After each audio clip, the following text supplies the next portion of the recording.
Txapelketa batean zer esanik ez. Lehenengo aldia izan dute Ibaiek eta Iratsek eta gure hurrengo bikoteak ere bai. Lehenengo aldia dute. Azpeititik datoz gainera, arditzagun txalo bero batez, Jonander, Iriondo eta Libe Lizaso aurrera bikote.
Jonander eta Libe eta Jonander fandangoan arita zaizkigu eta orain, oi bezalaxe, euren jantziei buruzko aipamen laburra.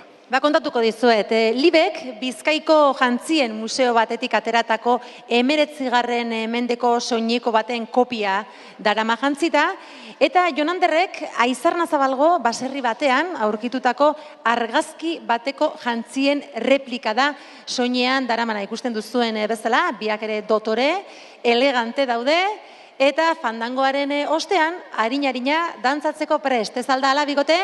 Bai, aurrera bada! Animo!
Jonander eta Libe 16 urte, Azpeitirra biak egin dute, euren lana, biak gutxi gora bera 2 urtetara matzate txapelketetan parte hartzen, horrez gain alur dantzataldeko kide ere badira, pentsatzen dute libe, dantza taldean egin, alurren egiten duzuen bezala, edota bikotean, taula gainean, hainbeste jendeen aurrean eta paimai batekin gauzak asko aldatzen direla, ezta? Bai, batez nervio aldetik gauzak asko aldatzi.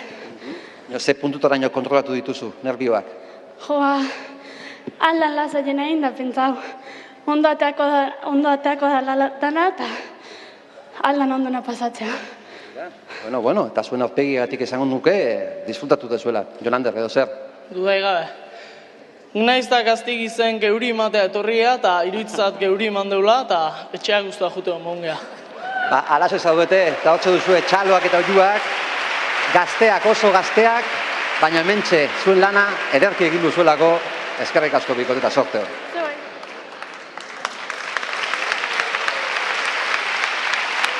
Zortzigarren bikotea genuen horixe, gazteak bai, kastakoak ere bai, Azpeitiarra hauek, eta izaro, konturatu gabe, azkenera iristen ari gara, 9. bikotearen txanda orain.